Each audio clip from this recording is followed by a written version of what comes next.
오직 온전하신 주님께 나아갈 수 있도록. 할렐루야. 이 밤에 함께 예배하는 모든 분들에게 주님의 큰 은혜가 함께 하시길 축복합니다. 이제 오늘 5장 11절부터 보게 되어지는데, 이 5장 11절부터는 앞에 있던 고린도 후서의 큰 하나의 이제 단락이 끝나고 새로운 그런 내용, 큰 주제를 가지고 7장까지 이어지게 되는데, 이제 5장 11절부터 7장 마지막 16절까지의 큰 주제는 뭐냐면 화목해 하는 직분을 받았다라고 하는 거예요. 화목해 하는 직책에 대한 관한 것인데요. 오늘 우리 본문 밖에도 말씀이 있어요. 18절이죠. 시작. 또 우리에게 화목하게 하는 직분을 주셨다. 이것은 지금 5장 18절에만 나와 있는 것이 아니라 이 화목하게 하는 직분이라고 하는 이 주제가 이제 5장 11절부터 6장, 7장 이 큰 단락의 주제라는 사실을 여러분들이 기억해 주셨으면 좋겠습니다. 이제 바울이 주님께 받은 바 그의 직분을 한마디로 화목하게 하는 직분이다라고 하는 것. 이건 다른 말로 다르게 표현하면 뭐냐면, 우리는 사도 바울뿐만 아니라 모든 그리스도인들은 복음 전도자로 부름을 받았습니다. 인정하십니까? 이게 마태복음 28장 20절 마지막 장에 분명히 있잖아요. 너희가 성령이 임하시면, 그죠? 너희가 제자로 가서 사마리아와 땅끝까지 제자로 삼고 세례를 주고 제자를 삼으라. 이거를 대명령이라고 하지 않습니까? 대선언이라고 하지 않습니까? 여러분 분명히 기억할 것은 사도 바울뿐만 아니라 우리 모든 그리스도인들은 다 복음 전도자로 부름을 받았습니다. 그러면서 이 복음 전도자라고 하는 것이 뭐냐? 다르게 표현하면 그 복음 전도자는 화목하게 하는 직분을 맡은 자다. 이렇게 지금 천명을 하고 있으면서, 그래서 이제 이 고린도 성도들에게 사도 바울은 먼저는 고린도 성도들에게 고린도 성도들이 하나님과 화목하게 하도록, 그리고 고린도 성도들이 누구와 화목하게? 사도 바울 자신과 화목하게 할 수 있도록 이렇게 노력하는 그러한 어떤 노력들을 우리가 이제 앞으로 보게 될 것입니다. 우리 모두는 예수 그리스도의 화목의 복음, 그 복음을 전하라고 하나님께 부름받은 복음 사역자들입니다. 그렇다면 이 화목의 메시지를 맡은 자가 이 복음을 증거하게 될 때에 그 복음, 화목의 복음을 받는 자와 먼저 화목해야 되지. 이해가 되시죠? 이 관계가 좋지 않은데 가서 복음을 전하면 뭐라고 말하겠어? 너나 잘 믿어 그러겠지. 그 얘기를 하는 거예요. 그러니까 사도 바울은 두 가지 측면에서 노력을 한 거예요. 고린도 성도들, 또 고린도 성도들뿐만 아니라 복음을 이제 듣는 모든 자들이 하나님과 화목하기를 원했어요. 하나님과 화목하게 됐다는 말이 뭐냐? 이게 구원을 받았다는 얘기예요. 죄로 말미암아 인간이 하나님과 단절되었죠. 하나님과의 화목이 깨어졌죠. 화목이라고 해서 이어주는 것이죠. 하나님과 성도들을 이어준다. 이게 뭐예요? 구원이에요. 구원. 그러니까 이 바울이 헌신했던 이 복음의 측면, 첫 번째, 성도들이 하나님과 화목할 수 있도록, 두 번째는 성도들이 사도 바울 자신과 화목함으로 말미암아, 목회자가 사도 바울이 그 고린도 교회 담임 목사인 사도 바울이 복음을 증거할 때 관계가 좋으면, 관계가 나쁘면 이게 복음이 들어오겠어요? 저하고 여러분들이 관계가 안 좋으면 제가 말하는 게 마음에 들어와요, 안 들어와요? 솔직히 얘기해봐요. 괜찮아. 이게 저라고 얘기하니까 말을 못하는구나. 다른 사람이 누군가가 얘기를 하는데 그 사람 사이가 안 좋아. 영 내가 보니까 아니야. 근데 그 사람이 뭔가 얘기해. 그게 귀에 듣겨요, 안 듣겨요? 안 듣기는 거죠. 그래서 이 두 가지 측면에서 지금 사도 바울이 이제 애를 쓰고 있게 되어지는데, 오늘은 이제 그 서론격인 본문 속에서 좀 구체적으로 말씀을 들어가 보도록 하지요. 우리 11절 말씀 읽겠습니다. 시작. 우리는 주의 두려우심을 알므로 사람들을 권면하거니와 우리가 하나님 앞에 알려졌으니 또 너희의 양심에도 알려지기를 바라노라. 저도 성경을 읽고 성경을 해석하고 설교를 하지만 처음에 딱 성경을 읽었을 때 이 성경이 무슨 말인지 도대체 이해가 안 될 때가 있어요. 여러분들은 어떠십니까? 오늘 이 말씀이 딱 귀에 쏙쏙 들어오세요? 이게 성경을 번역하는 부분에 있어서도 우리가 예전에 가지고 있었던 성경이 개역 한글이라고 하는 버전이에요. 근데 이것이 지금 우리가 보는 성경은 개정이라고 하는 성경으로 새롭게 번역이 됐거든요. 근데 별스럽지 않아. 그래서 이것을 성경을 좀 우리가 좀 쉽게 우리가 정확하게 이해할 수 있도록 여러 가지 번역이 있어요. 새번역이라고 들어보셨죠? 새번역. 또 뭐 현대인의 성경. 또 뭐요? 쉬운 성경. 또 뭐 저는 많이 이제 같이 참고하는 게 뭐냐면 공동 번역입니다. 공동 번역을 저는 많이 보는데 표현이 참 쉬워요. 영어 성경도 마찬가지예요. 영어 성경도 번역이 굉장히 킹 제임스 버전, NIV, 뭐 굿뉴스 바이블 굉장히 많아요. 그러니까 성경은 이렇게 저도 설교를 하고 성도들이 이거에 대한 주제를 얘기하는 거는 뭐 주제 가지고 얘기하면 상관이 없겠지만 저는 그래요. 목사로서 우리 성도들이 이 말씀을 여러분들이 정확하게 쏙쏙 알아들었으면 좋겠다. 여러분들이 읽으면서도 이 말씀을 제대로 이해했으면 좋겠다. 늘 그래요. 그러시길 축복합니다. 말씀을 풀 수밖에 없어요. 지금 11절에 우리는 주의 두려우심을 알므로 사람들을 권면하거니와 우리가 하나님 앞에 알려졌으니 또 너의 양심에도 알려지기를 원하노라. 본문을 가지고 이제 원어를 이 헬라어를 이렇게 번역을 하다 보니 이렇게 나올 수는 있겠지만 이게 도대체 무슨 말인지 참 저도 주석을 보고 여러 가지 성경 번역본을 보고 좀 애를 쓰고 노력해야 이게 들어오거든요. 어쨌든 간 그런 저의 기도 제목과 소망이 있습니다. 여러분들도 말씀이 참 쏙쏙 들어올 수 있는 그런 아름다운 은혜, 성령께서 여러분들 눈을 열어주시기를 축복합니다. 여기서 가장 먼저 우리는 주의 두려우심을 알므로 그랬어요. 이거는 한마디로 말하면 우리는 주님이 두려운 분이라는 것을 압니다라는 뜻입니다. 하나님이 두려운 분이라는 것을 우리는 알고 있습니다라는 뜻인데 이와 동일한 표현이 또 어디에서 나오냐면 뒤에 넘어가서 7장 1절에도 똑같이 나와요. 7장 1절 보십시다. 시작. 우리는 하나님을 두려워하는 가운데에서 거룩함을 온전히 이루어 육과 영의 온갖 더러운 것에서 자신을 깨끗하게 하자라고 이렇게 이야기를 하는데 여러분들 성경을 읽을 때에 뭐 여담이긴 합니다만 성경 읽을 때 여러분들이 성경을 그냥 이렇게 뭐 몰라도 그냥 뭐 믿으면 되지 하지 마시고 성경 읽을 때에 알려고 노력하셨으면 좋겠어요. 파고들었으면 좋겠어요. 파고들려고 노력하시고 그랬으면 좋겠어요. 자, 여기서 주의 두려우심이라고 하는 것, 주님을 두려워함이라고 하는 것, 이것은 믿지 않는 비기독교인들이 막연하게 하나님에 대한 막연한 공포나 막연한 두려움에 대해서 얘기하는 것이 아닙니다. 여기서 말하는 이것은 비기독교인들이 아니라 믿는 자들이 가지고 있는 두려움을 말하는 거예요. 믿는 자들이 가지고 있는 하나님에 대한 두려움. 이 두려움은 앞서 우리가 지난번에 봤던 10절 말씀과 연결이 되어 있습니다. 10절 말씀 읽어보죠. 시작. 이는 우리가 다 반드시 그리스도의 심판대 앞에 나타나게 되어 각각 선악간에 그 몸으로 행한 것을 다 따라 받으려 함이라. 결국 여기서 얘기하고 있는 이 바울이 얘기하고 있는 이 두려움, 하나님을 두려움을 안다라는 것, 하나님 두려운 분이라는 건 뭐냐면 단순한 공포의 문제가 아니라 하나님에 대한 경외함을 말합니다. 하나님에 대한 경외함. 여러분, 이 분명히 그리스도의 심판대, 모든 사람이 죽는 것은 정해진 것인데 그 죽음 이후에는 뭐가 있다? 하나님의 심판이 있습니다. 이 하나님의 심판에 대해서 믿고 나아가시는 분들이라면 그 심판대 앞에 서는 마음, 우리가 누군가 어느 회사라든가 어디에 이제 입사를 한다든가 어디를 들어가려면 면접이라는 걸 보잖아요.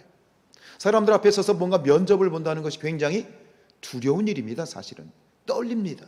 하물며 인생의 마지막 순간에 하나님 앞에, 하나님의 심판대 앞에 서서 영생으로 들어갈 것인지 영벌로 들어갈 것인지, 그것이 판가름나는, 영원히 판가름나는 하나님의 심판대에 우리가 서게 된다는 사실에 대해서 하나님에 대한 두려움이 있기를 원합니다. 하나님에 대한 두려움, 여기서 얘기하는 것이 바로 그런 두려움입니다. 바울은 이 하나님에 대한 두려움을 늘 가지고 있었습니다. 이 하나님에 대한 경외, 주를 위한 경외, 바울은 언제 주님을 경외하게 되었을까요? 여기서 이 앞에 있는 우리가 주의 두려우심을 안다라고 하는 것 많이 들어보셨을 겁니다. 여기서 안다라는 말로 번역된 이 헬라어가 오이다라는 말입니다. 따라합시다. 오이다. 이 정도는 이게 좀 아시면은 상식으로 아시면 좋습니다. 이게 오이다라는 말은 뭐냐면 전승, 어떤 누구한테 들어서 혹은 내가 공부를 해서 연구를 해서 발견한 지식이 아니라 무엇을 통해서? 체험을 통해서, 직접적인 하나님의 계시나 체험을 통해서 깨닫게 된 지식이 바로 이 오이다라는, 안다라고 하는 거예요. 우리 신앙은 그런 거예요. 신앙의 알은 체험입니다. 여러분, 주님을 아십니까? 하나님을 아십니까? 우리가 안다라고 얘기할 때는 성경을 읽어서 혹은 설교를 들어서 아는 것이 아니에요. 우리의 알은 하나님을 만남에서 있는 거예요. 내가 자신 있게 주님을 압니다, 하나님을 압니다라고 말할 때 그 속에 담겨 있는 뜻은 뭐냐? 내가 주님을 만났습니다, 주님을 인격적으로 경험했습니다 라고 하는 뜻이 담겨 있는 거예요. 여러분들 이렇게 하나님을 알기를 축복합니다. 지식으로 알지 않기를 원합니다. 체험으로 알기를 원합니다. 하나님의 계시로 알기를 원합니다. 바울은 지금 하나님을 경외함, 하나님을 두려워한다는 것이 그냥 지식적인 어떤 누구한테 들어서 공부해서 두려워하는 것이 아니라 그가 두려운 하나님, 그 두려우신 주님을 만났기 때문에 진심으로 주님에 대한 두려움을 가지고 있는 거예요. 그러면 언제 이 바울이 언제 이 주님을 만났을까요? 바울이 주님을 만나는 사건은 너무나도 유명한 다메섹 도상에서, 바로 그 다메섹 도상에서 이 바울은 주님을 만났고, 그가 만난 주님은 앞으로 이 세상을 심판하실 심판의 주님이시구나 라고 하는 사실을 이 바울은 경험적으로 깨닫게 된 것이죠. 이 주님을 경외함, 이 주님을 만난 후에 이 바울은 주님을 경외하게 되었고, 그리고 그 경외함 속에서 주님을 증거하는 그런 전도자의 삶을 살아가게 되어진 것이다. 여러분, 우리가 복음을 증거하되 우리가 온전한 복음 전도자가 되기 위해서는 뭐가 되어야 되느냐? 주님을 경외하는 자가 되어야 됩니다. 주님을 경외하는 자가 되어질 때 우리가 온전히 우리가 전하는 복음이 온전한 복음이 될 수 있다라고 하는 거예요. 우리가 이제 복음을 증거할 때 많이 강조하는 게 뭐냐면 하나님의 사랑입니다. 그렇죠? 하나님의 은혜입니다. 우리를 위해 베푸신 그 하나님의 사랑, 하나밖에 없는 독생자 예수 그리스도를 우리를 위해 죽이신 그 하나님의 사랑, 그 은혜에 대해서 얘기를 많이 합니다. 그러나 동시에 하나님에 대한 두려움을 얘기할 수 있어야 됩니다. 이 세상 마지막 날 심판주로 다시 오실 그 심판주 되신 예수님을 두려움으로 고백할 수 있어야 됩니다. 그래야만 우리의 복음이 온전해질 수 있다라고 생각합니다. 우리가 이 주님, 내 안에 계신 그 두려움이 있어야, 주님에 대한 경외함이 있어야 그 두려움, 그 심판주로서의 예수님을 우리가 증거할 수 있겠지요. 사랑 우리 성산의 가족들이요, 우리 모두의 마음속에 주님에 대한 경외함이 충만하기를 주님의 이름으로 축원드립니다. 자, 바울은 이러한 경험을 바탕으로, 계시의 경험을 바탕으로 고린도 교인들에게 한 가지를 촉구하고 있습니다. 11절 하반절입니다. 시작. 우리가 하나님 앞에 알려졌으니 또 너의 양심에도 알려지기를 바라노라. 이해가 되세요? 우리가 하나님 앞에 알려졌으니 또 너의 양심에도 알려지기를 바라노라. 역시 이해하기가 녹록하지 않습니다. 그렇다면 이것을 공동번역 성경으로 다시 보겠습니다. 시작. 하나님께서는 우리가 어떤 사람들인지를 잘 알고 계십니다. 여러분도 우리를 사실대로 알아주었으면 합니다. 좀 더 이해가 되시지요? 지금 사도 바울이 고린도 교인들에게 얘기하는 거예요. 여러분, 하나님께서 우리가 어떤 사람들인지 잘 알고 계시거든요. 마찬가지로 여러분도 우리에 대해서 잘 알았으면 좋겠어요 라고 이렇게 얘기하는데, 이것은 결국 무슨 얘기냐면 바울이 자신의 사도로서의 사역과 인격의 진정성을 다시 한번 옹호하고 그리고 그것을 변호하는 내용입니다. 기억하신지 모르겠습니다. 고린도후서 이 책에 이 고린도후서 전체의 주제가 무엇이라고 말씀드렸습니까? 기억나세요? 따라합시다. 사도권, 변증. 즉, 이 지금 고린도 교회에 거짓 선지자들, 거짓 교사들이 침투했어요. 그래가지고 사도 바울은 사도가 아니야, 가짜야, 짝퉁이야, 그러면서 바울을 공격하는 거예요. 그것에 대해서 사도 바울이 나는 진짜 사도이고 부름받은 사도이고 나의 사역은 하나님의 뜻이다 라고 하는 것을 끊임없이 변증을 하는 것이 이 고린도후서의 큰 주제입니다. 이 틀 안에서 우리가 끊임없이 봐야 되는데, 오늘 여기서도 마찬가지로 사도 바울은 다시 한번 자신의 사도직과 그리고 자신의 인격에 대한 진정성에 대해서 다시 한번 옹호하고 있고 그것을 변호하고 있지요. 자, 12절로 넘어갑니다. 시작. 우리가 다시 너희에게 자천하는 것이 아니요 오직 우리로 말미암아 자랑할 기회를 너희에게 주어 마음으로 하지 않고 외모로 자랑하는 자들에게 대답하게 하려 하는 것이라. 여기서 지금 마음으로 하지 않고 외모로 자랑하는 자들, 이게 누군가요? 이게 바로 거짓 교사들, 거짓 선지자들입니다. 지금 이제 11절에서 사도로서의 사역과 인격의 진정성을 스스로 변증하는 이유를 밝히고 있어요. 그 이유가 뭐예요? 오직 우리로 말미암아 뭐예요? 자랑할 기회를 너희에게 주기 위해서예요. 네. 자, 말씀을 한번 풀어보십시다. 지금 다시 한번 나는 진짜 사도이고 내가 하는 일은 하나님의 뜻 가운데 있습니다 라고 이렇게 변호하는 것은 스스로를 높이거나 스스로를 뭔가 이렇게 과시하는 것이 아니라 분명한 목적을 가지고 있는데, 그것은 이 고린도 교회 이 교인들이 이 지금 사도 바울의 이 말하는 이 내용을 통해서 자랑할 기회를 갖게 하기 위해서 주는 것이다 라고 하는 거예요. 다시 한번 말씀드립니다. 무슨 얘기냐면 이 거짓 사도들이, 거짓 교사들이 지금 이 고린도 교인들에게 사도 바울을 중상모략합니다. 바울은 이런 사람이고 이래서 나쁘고 이래서 거짓말이고 이래서 아니야 라고 얘기할 때 고린도 교인들이요 더 이상 입 닫고 있지 말고 그냥 입 다물고 있지 말고 이제는 뭐 하라는 거예요? 그것에 대해서 적극적으로 반박하라는 거예요. 지금 이 중상모략하고 자기의 담임 목사를 막 욕하고 옆에서 막 이유로 막 대고 그렇게 공격할 때 이 고린도 교인들이 수세에 몰려서 그냥 웃지요. 그러고선 웃고만 있지 말고 그냥 이렇게 입 다물고 있지 말고 이제는 공격적으로 그 입을 다물어, 그게 아니야 라고 말하면서 공격적으로 그것에 대해서 반박할 수 있도록 준비시키는 거예요. 여러분, 우리가 이단들을 만나게 될 때 어떻습니까? 이단들이 막 얘기합니다. 여러분, 그들에 대해서 여러분들 반박할 수 있고 그들에 대해서 답변할 수 있는 그런 어떤 이 내용, 그러한 메시지를 여러분들 가지고 계십니까? 물론 사실 이단들하고 얘기할 때는 말이 안 돼요. 왜? 서로 말하는 게 틀리기 때문에 이게 말이 안 되지만 어쨌든 간 누군가가 우리를 공격해 올 때, 주님을 모욕하고 하나님을 모욕할 때 그냥 입 딱 닫고 그냥 웃지요. 그러고 웃고만 있지 말고 우리가 때로는 그런 것들에 대해서 그게 아니거든 하면서 한마디 툭 말할 수 있는 그런 우리 성도들이 되어지시길 축복합니다. 준비되어져야 된다는 거.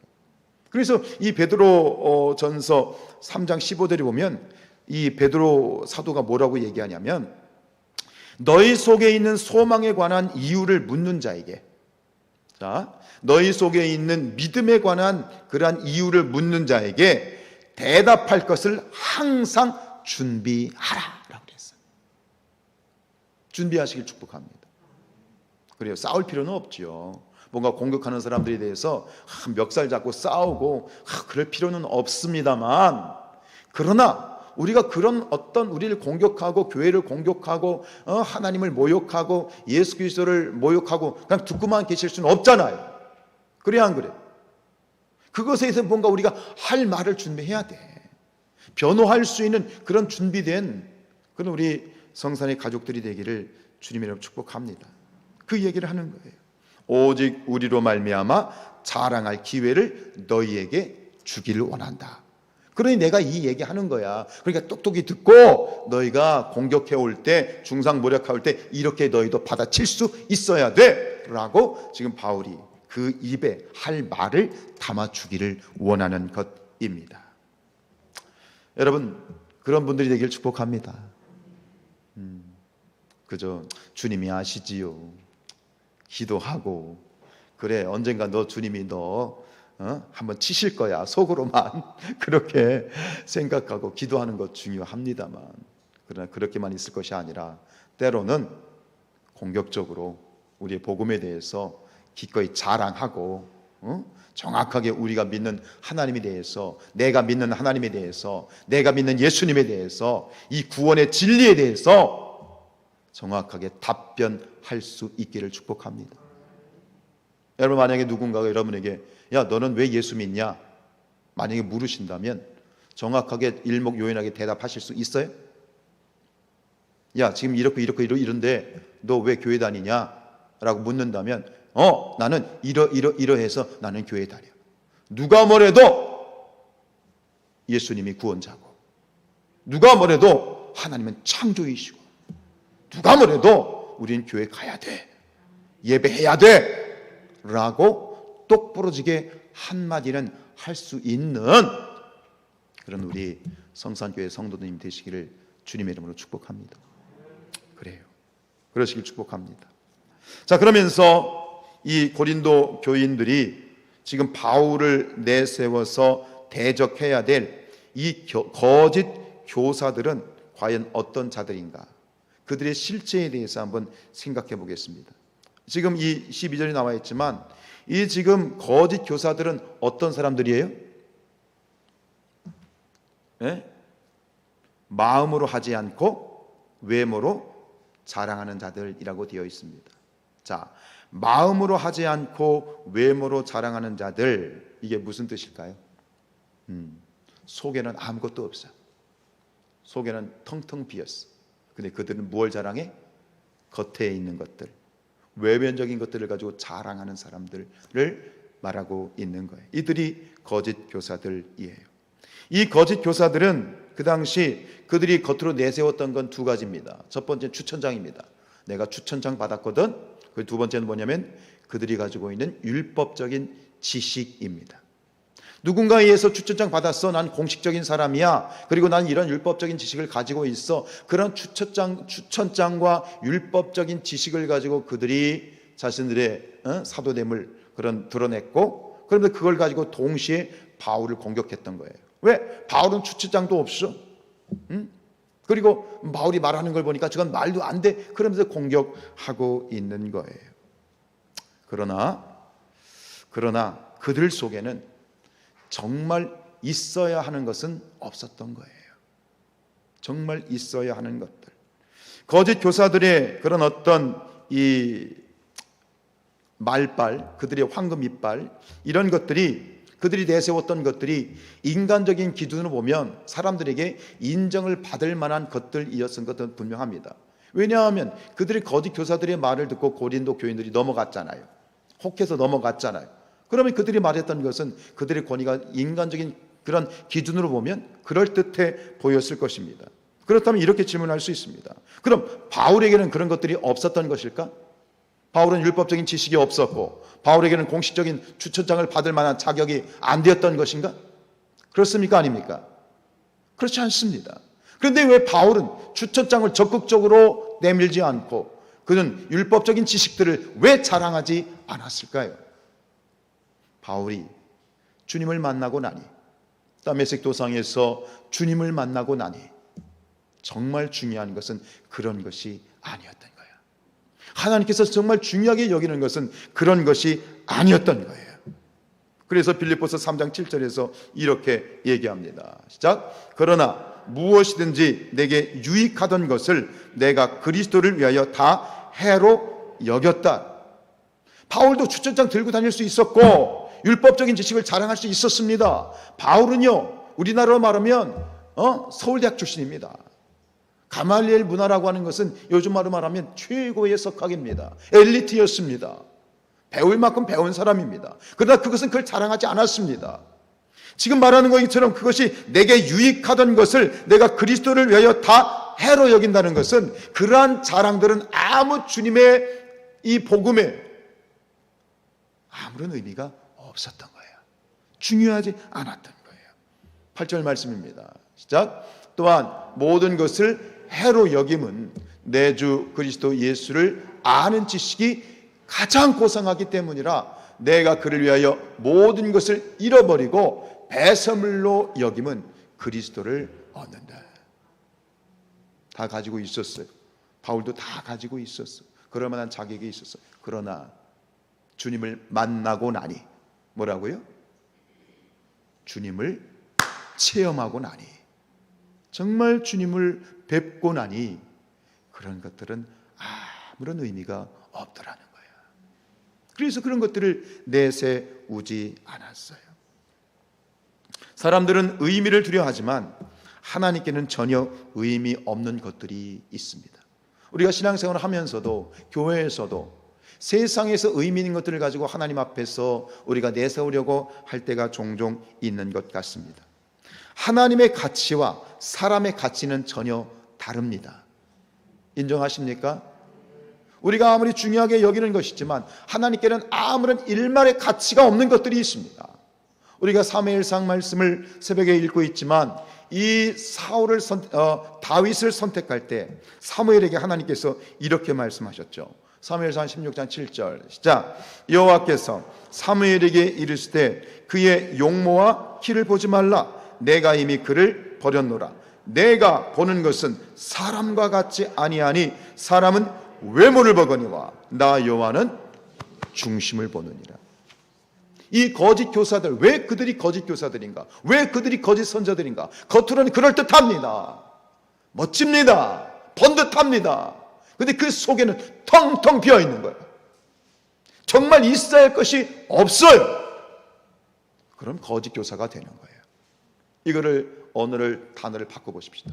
우리도 가짜 성도가 될 수 있다는 얘기야. 겉으로는 직분도 있고 그럴듯해, 인정도 받아. 근데 주님은 아시는 겁니다. 주님은 외모를 보시지 않고 뭘 보신다고요? 중심을 보시니까요. 내 안에 무엇이 들어있는지 아시니까요. 그게 거짓과 진짜의 차이인 거예요. 주님은 중심을 보십니다. 그렇다면 과연 이 거짓 교사들, 겉으로만 번지를 했던 이 안에, 그들 안에, 아니 우리 모든 하나님의 백성들 안에 있어야 되는 가장 중요한 것은 과연 무엇이었을까? 거짓 교사들에게는 없는 그것은 무엇이었을까? 여러 가지로 얘기할 수 있겠지만 오늘 여러분들 이 시간 저하고 다 같이 한번 신학자가 되어 보십시다. 사도 바울은 13권의 책을 썼습니다. 우리는 잘 알고 있는 내용들, 너무나도 많은 그런 신약의 반을 차지하고 있으니까요. 그렇다면 사도 바울이 가장 중요하게 생각하는 것, 우리 성도들의 신앙생활에 있어서, 우리 신앙의 여정에 있어서, 우리 믿음의 사람들에게 있어서, 우리 속에 있어서 지녀야 될 가장 중요한 것이 과연 무엇이라고 생각하십니까? 바울은 그것이 무엇이라고 말하였습니까? 무엇일까요? 한번 생각해 보세요. 그것이 가장 중요한 것은 과연 무엇이었을까? 저는 그것을 이렇게 말씀드리고 싶습니다. 그것은 사랑입니다. 사랑. 여러분도 다른 그런 어떤 제목들을 생각해 내셨을지 모르겠지만 바울이 성경을 읽으면 읽을수록, 사도 바울의 성경이 썼던 책들을 읽으면 그 속에 무엇을 강조하냐면 뭐가 있어야 된다? 사랑에 대해서 그렇게 강조를 하고 있는 걸 볼 수 있습니다. 우리 고린도전서 13장 2절입니다. 시작. 내가 예언하는 능력이 있어 모든 비밀과 모든 지식을 알고 또 산을 옮길 만한 믿음이 있을지라도 사랑이 없으면 내가 아무것도 아니에요. 자, 당시의 선지자들의 모습이 어떻습니까? 보세요. 능력이 있습니다. 모든 비밀과 모든 지식을 압니다. 산을 옮길 만한 믿음도 있어요. 외면적으로 보면 다 그렇습니다. 근데 그 안에 뭐가 없어요?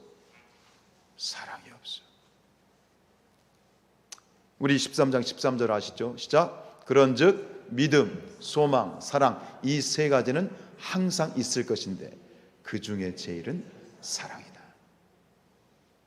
저에게 주신 하나님의 이 감동은 그것입니다. 이 거짓 교사들에게 있어서 정말 그 안에 있어야 되는데 정말 없었던 것, 정말 있어야 되는데 없었던 것, 그것은 바로 사랑이었다 라고 저는 그렇게 생각합니다. 예수님께서도 마찬가지죠. 예수님께서도 이런 사람들을 상대하셨습니다. 그들이 누굽니까? 유대 종교 지도자들이었습니다. 여러분, 바리새인들 하면 우리는 그렇게 째려보고 굉장히 부정적으로 생각하지만 바리새인들은요, 당시 유대 사회에서 인정받던 사람들입니다. 존경받던 사람들입니다. 이들은 다른 사람들하고 달리 율법적인 면에 있어서 율법으로 구원받을 수 있다고 생각하면서 철저하게 율법을 지켰던 사람들입니다. 그리고 이 사람들은요, 엘리트층이 아니었습니다. 부자들이 아니었습니다. 평민들의 대표였습니다. 평민들의 대표이면서 그리고 율법적으로 신앙적으로 굉장히 노력했던 사람입니다. 그러나 이 사람들을, 이 바리새인들을 주님은 뭐라고 독설을 내뱉으셨어요? 우리 마태복음 23장입니다. 시작. 뱀들아, 독사의 새끼들아, 너희가 어떻게 지옥의 판결을 피하겠느냐. 저는 이들도 역시 거짓 교사들과 같이 동일한 그러한 상태였다고 생각합니다. 사도 바울은 그의 마지막 13번째 편지인 디모데후서 마지막 편지에서 믿음의 아들 디모데에게 이렇게 권면하고 있습니다. 디모데후서 3장 5절 시작. 경건의 모양은 있으나 경건의 능력은 부인하니 이 같은 자들에게서 내가 돌아서라.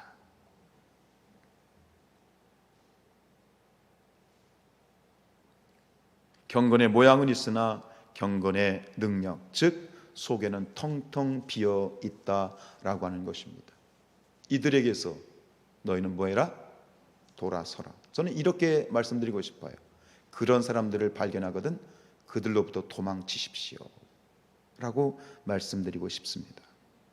말씀을 정리하면서 두 가지로 말씀을 드리고 싶습니다. 첫 번째, 우리가 스스로 그리스도인이라고 하면서도 이 거짓 선지자들과 같은 그런 이들을 철저히 경계하시길 바랍니다. 주일에도 말씀드렸지만 근묵자 흑이고 근주자적입니다. 어떤 사람과 벗을 하느냐, 신앙생활에서 굉장히 중요합니다. 겉을 보지 마시기 바랍니다. 주님의 눈이 열리길 축복합니다. 성령의 사람들을 가까이 하십시오. 말씀과 기도로. 그런데 가장 중요한 건 뭐예요? 그 속에 뭐가 있어야 된다고요? 사랑이요. 예수님에 대한 불타는 사랑. 그리고 또 한 가지, 영혼들을 바라보면서 그 영혼들에 대한 끔찍한 사랑. 그 사랑이 있다면 하나님은 사랑이십니다. 사랑이 있다는 말은 뭐예요? 하나님이 있다는 얘기고, 사랑이 없다는 얘기는 뭐예요? 그 안에 하나님이 없다는 얘기예요. 하나님이 사랑이시라면 예수님도 사랑이십니다. 사랑이 없다면 예수님이 없는 거야. 사랑이 없다면 하나님이 없는 거야. 두 번째, 또 한 가지는 중요한 건 뭐냐면 나 자신이 그런 거짓 교사와 같은 상태에 있지 않은지 나 스스로를 살펴봤으면 좋겠습니다. 역시 동일하게 적용해 보십시다. 내 안에 뭐가 있는지, 사랑이 있는지. 주님을 사랑하십니까? 하나님을 사랑하십니까? 감사합니다. 그러니까 지금 나오셨겠지요. 또 한 가지, 여러분 내 함께 신앙생활은 이 성도들을 사랑하십니까? 이웃을 사랑하십니까? 영혼들을 사랑하십니까? 그 영혼들에 대한 불타는 사랑, 그것이 있다면 충만한 것이고, 그것이 없다면 그 어떠한 것이 아무리 우리의 외면에 치렁치렁하고 계급장같이 직분 같은 것들이 달려있다 할지라도 주님은 아무런 의미가 없다고 말씀하시는 겁니다. 원동력이란 말이 있습니다.